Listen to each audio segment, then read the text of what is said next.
sa'yo guys, so meron tayo ditong Pumice racks. Ayan, galing po ito sa mga pinagbistayan ng construction. So gagawin ito, hugasan lang natin. Tanggalin natin yung ano to merong kasama to na mga pulbos na kapag tumigas parang nagiging semento. Hugasan lang natin. So maganda sa bonsai yan. So, gagawin natin yan, ihalo natin sa river sand.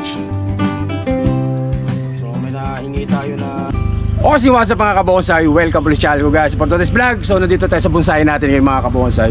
So ang gagawin natin video ngayon, mag-harvest ako dito ng hibiscus Taiwan natin na alaga dito. So naka-training pat yan, pero medyo rumekta na yung ugat yan kasi yung training pat butas. So nilagyan natin sa lupa, tumusok na yun. Gagawin natin, kuha ko ng isa dito muna. Titingnan natin kung anong itsura na, tapos ayusin natin mga kabonsai. So malamang magsiset back tayo dun. So kuha tayo ng isang hibiscus Taiwan natin, from cuttings po yan, pero minarkot natin yan mga kabonsai. Okay guys, wag natin patigil to, pasok na intro ko, okay intro, pasok!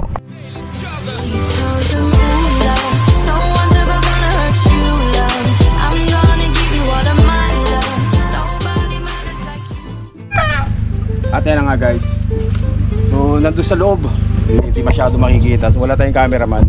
So tingnan nyo na lang yung gagawin ko dyan. Pasukin ko na sa dulo. So dala natin, lagarin natin, tsaka ikuting natin. Kunin natin ito sa dulo.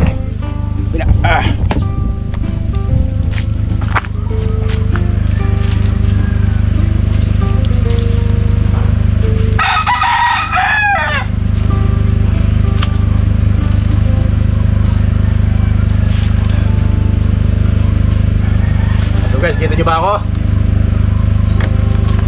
Talagang rumekta na. Patay na talaga.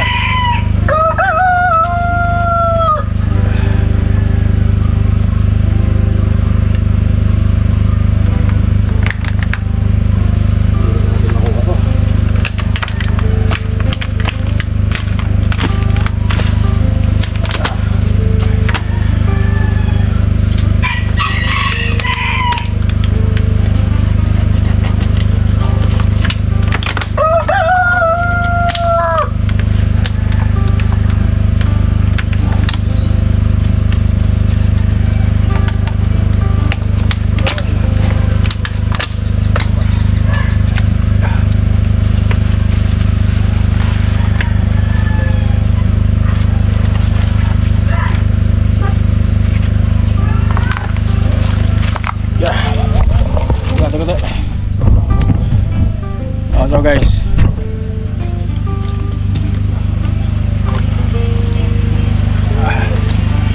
Laguna, ang Laguna.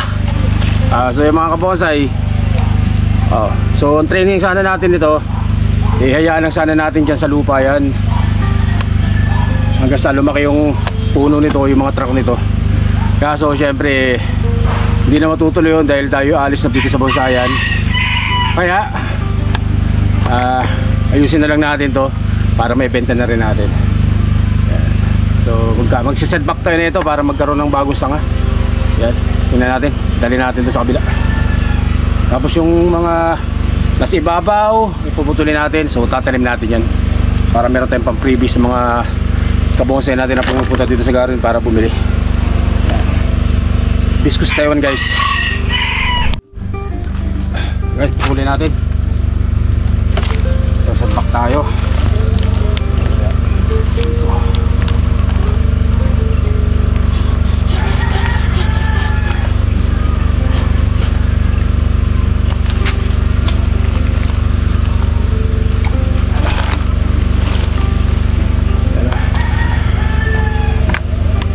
Set back.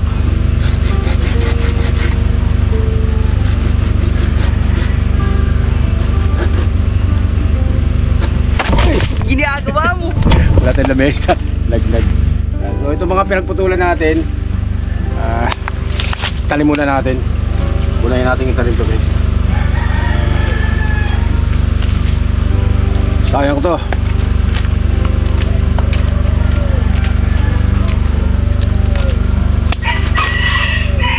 So marami rin ako dati nitong ano, tawag dito, napamigay.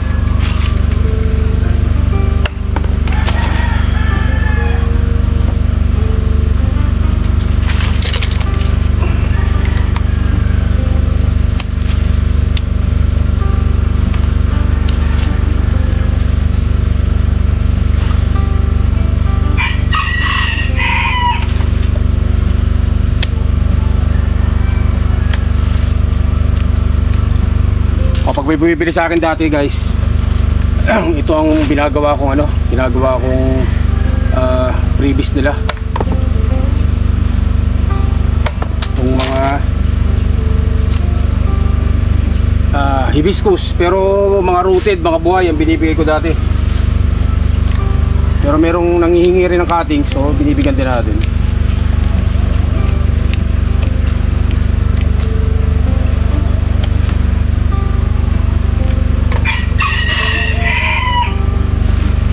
Hindi natin sasama yung mga dulo, yung mga brown lang. So ipapakita ko yung ibang mga unang natanim ko, mga isang linggo na siguro guys, papakita ko sa inyo. So ito guys yung mga unang natanim natin. Yan. Nagputol ako ng mga sanga ng hibiscus kasi sobrang laguna. So ito yung tinanim natin. Kita ba? Ayan, para medyo may mga shoots na, may mga dahon na, ibig sabihin buhay na yan. So ginawa natin dyan, ganyan lang, tinusok lang natin. So river sand pa rin ang ginamit natin dyan guys. So tutusok lang natin ng ganyan.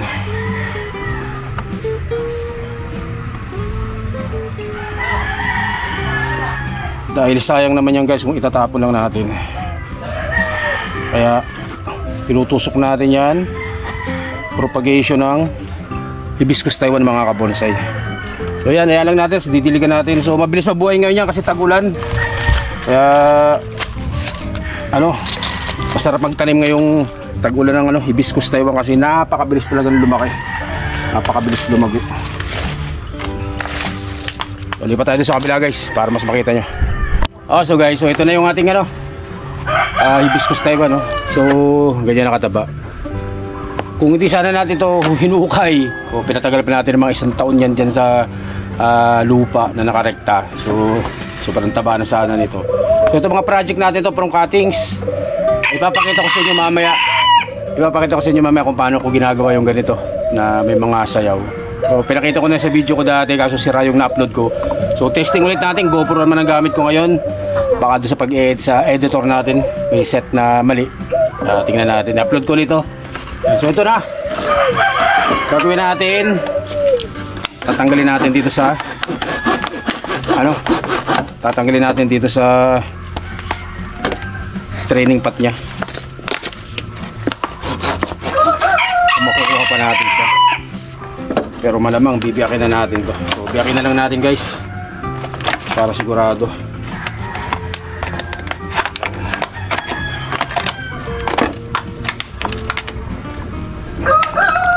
So ako mga ginagamit ko lang mga ganito mga sa mineral water lang ginagamit natin.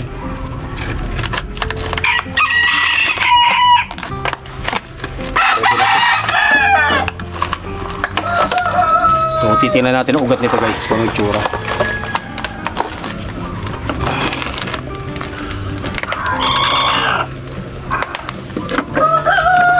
Ang dami ko sana project ng hibiscus, napakarami. Papakita ko pa sa inyo sa sunod yung ibang mga project natin na hibiscus.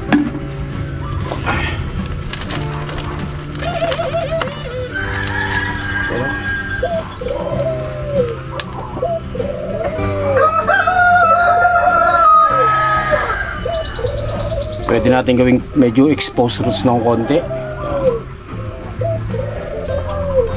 Pwedeng nakakascade ng nakakascade.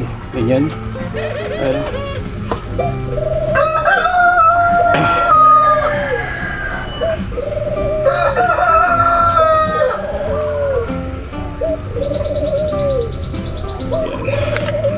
So ganyan ang itsura niya guys. Tingnan nyo. Napakaganda. So kapag nakamarkot ang hibiscus, marami ugat, paikot talaga. Sa pinagputulan ninyo na ganyan, paikot ang ugat niyan. Hindi rin natin sure dun sa tinusok. Pero buhay po yung ang hibiscus Taiwan po nabubuhay kapag cuttings lang na itutusok ninyo. So ang ginagawa ko lang nag-e-effort lang tayo ng konti. Ginagawa natin nagmamarkot na lang ako. So ayan po yung itsura nya. Sayaw na. So gagawin natin, tatanim ulit natin to. Pero nagdadalawang isip ako kung tawag dito, kung pa-expose natin siya ng konti o yung base na lang ang ayusin natin. Pero ang importante dito ay mabuhay muna natin mga kabonsai. Saka na natin isipin yun. So malamang magpapalabas tayo ng konti ugat dito para mas magandang tingnan siya. So tatanim natin sa training pa to. Tanggalan natin ng dahon.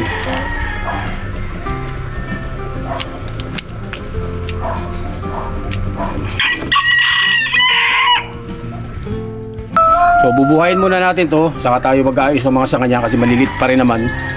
So importante dito ay mabuhay muna natin siya guys. Ayan. Tatanim natin sa training pat na bago.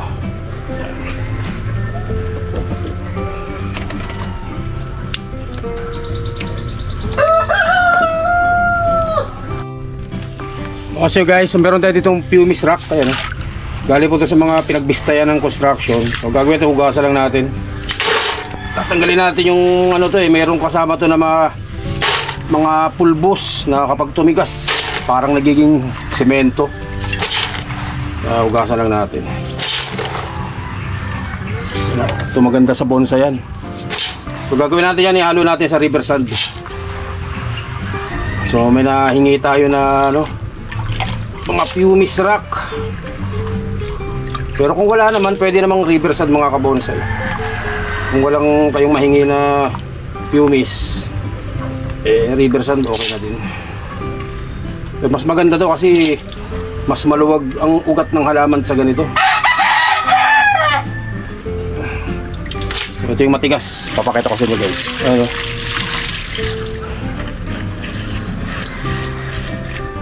So ito yung sinasabi ko sa inyo na pag hindi nyo hinugas, itong pinong buhangin yan, tumitigas yan guys.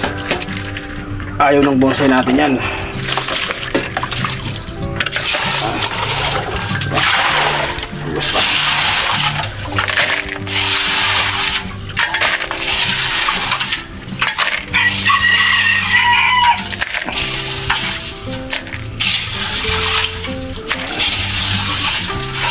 Halo natin yan sa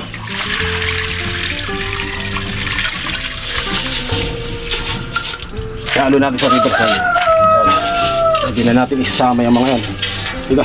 Masali yan. Yan. So okay guys, dito natin tatanim. Wala akong ibang available. So square ang meron tayo. Tsaka medyo mas manipis.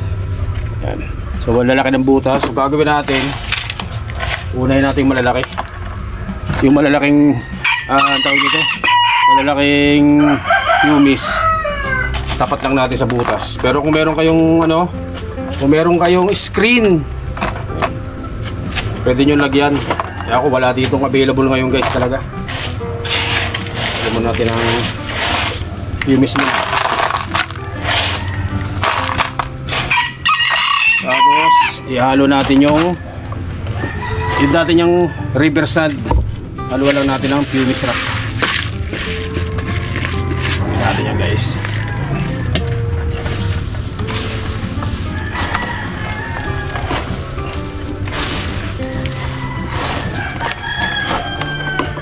Pero kung wala naman kayong pumice rock, pwede na rin ang purong river sand guys. Pero mas maganda kung may pumice para hindi siya masyadong siksik. Yan. Lagyan na natin. Then lagyan na natin itong ating yan. So ganyan natin itatanim guys.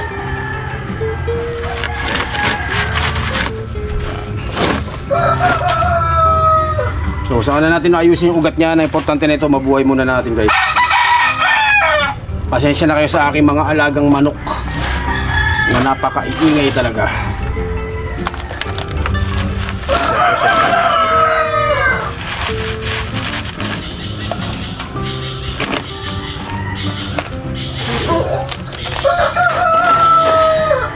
So hindi ko na nilagyan ng tali ito kasi wala namang gagalaw nito dito sa garden ko. Pero kung sa inyo baka sakaling magalaw, mas maganda kung lagyan nyo ng tali yung halaman para hindi siya nagagalaw. Pero dito naman sa bonsai wala namang gagalaw dito guys. Yung mga alaga kong manok dito, mga tali mga yan, mga nakakulong pala. Kaya walang gagawin.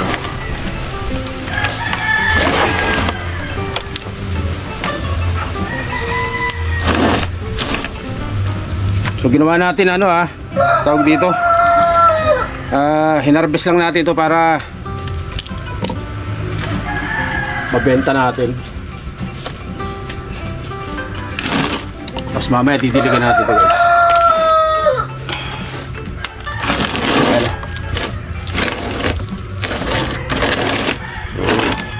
Diligan natin mga kabonsay. Ate na guys, diligan na natin to.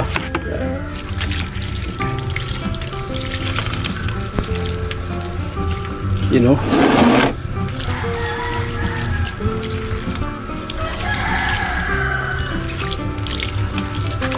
So medyo nagpalabas tayo ng konting ugat. Kasi tayo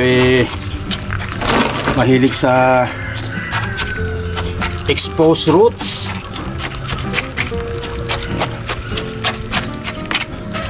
At tingnan nyo kapag pumiser ako, ang bilis ng drain ng tubig.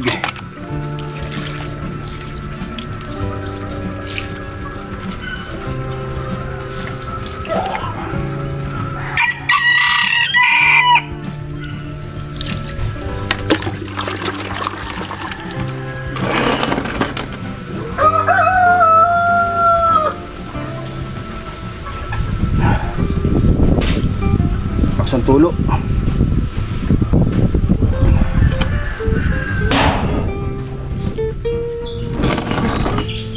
So medyo paliterati na sigurado ang mukha nito. Pero pag nagkasanga ito, gaganda pa ito mga kabonsay. Yan. So medyo nag-expose ako ng konti. Ayan, naglabas na ng konting ugat. Pero hindi pa yan ang final niyan. Tingnan natin sa sunod kung anong mas magandang forma nito. Pwede nating palakihin ang base. So hindi naman masyado masela ng hibiscus, pwede yung biakin, pag-apatin natin, tapos bubukan natin. Kagaya nung ginagawa ko dun sa ibang materialis natin dyan. So guys, eto na yung ating hibiscus Taiwan. So hindi na muna natin gagalawin tong sanga kasi malilit pa naman.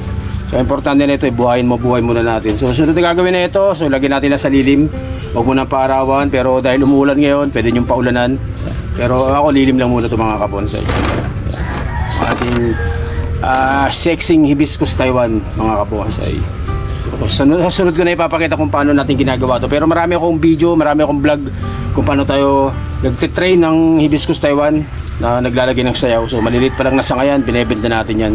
Tapos saka ako minamarkot yan sa mother plant mismo mga kabonsay. So guys, hanggang dito na lang po muna. For share lang po yung video natin. Maraming salamat po. Stay safe. Siyempre God bless you all po mga kabonsay. Maraming salamat po. Thank you.